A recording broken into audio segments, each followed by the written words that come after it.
There's been a subtle buzz in the filmmaking world with the unfortunate events surrounding the PadCaster Parrot Pro and their rather confusing and frustrating Kickstarter campaign. All of the buzz, of course, is negative.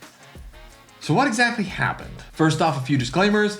If you could not tell, I am one of the backers. And like many of the backers, I signed on to the Kickstarter campaign after watching an undone review of the product. Gerald's timing was fortuitous as I was in the market for a teleprompter to help speed my workflow in the creating of YouTube videos. And as we all know, that was 10 months ago. Gerald by no means is at fault for any of this. I believe he took down that first video where he plugged the PadCaster Parrot Pro. I have not watched the stream that he put out last month, but I intend to do so at some point after posting this. Second disclaimer is that I live in America, so I only had to pay $27.50 for shipping. Only $27.50. Okay, so what's been the problem with this whole Kickstarter campaign? In one word, it's communication. And I think we can separate the issues with this campaign into two categories. One is the shipping and taxation and import fees issue, and the second is the delivery timeline. And let's start with the delivery timeline. First, let's remember what Kickstarter is. Kickstarter is a fundraising platform. It is not an e-commerce platform. You do not buy things on Kickstarter, you pledge funds towards projects to help get them off the ground.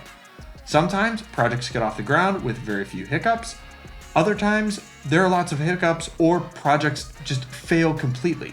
In the case of the Parrot Pro, they had an issue with their glass supplier and some quality control issues once the units arrived at the warehouse for shipping. This is absolutely normal and should be expected with something like a Kickstarter campaign. In fact, the same exact thing happened with the Deity Theos wireless system.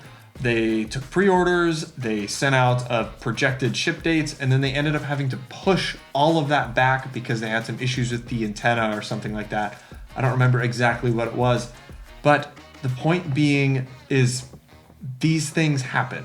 Delays happen, problems happen in the production pipeline, and that's just completely out of our control and their control. They were, in theory, making decisions to get us, the consumer, the highest quality product possible, and they did. The product is great, the product works great. I've enjoyed it for the few days I've had it.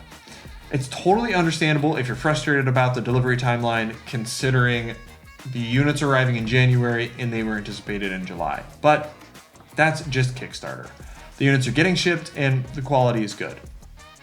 If you think about it, the project was funded June 1st and the expected shipping was July.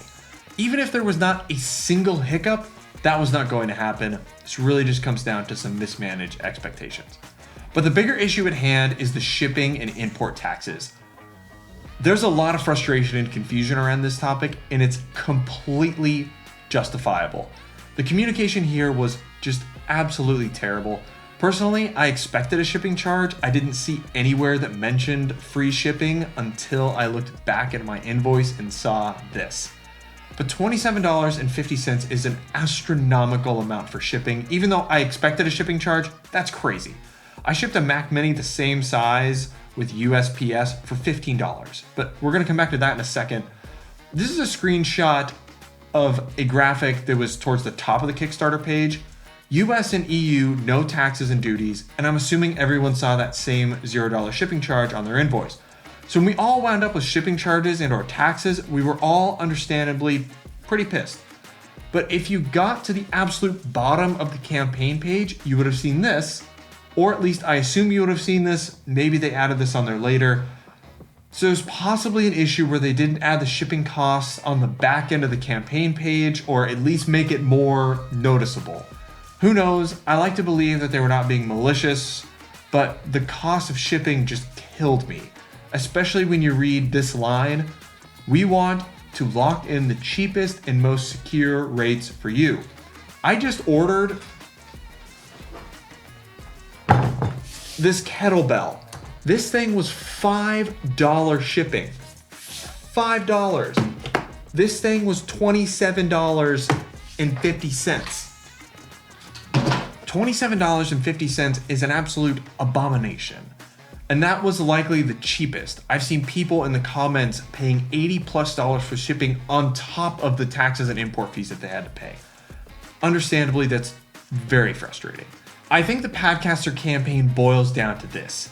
It ended up being a high-profile campaign, partially through Gerald's influence. Again, not his fault whatsoever. The production had some major hiccups and the communication was just dreadfully poor.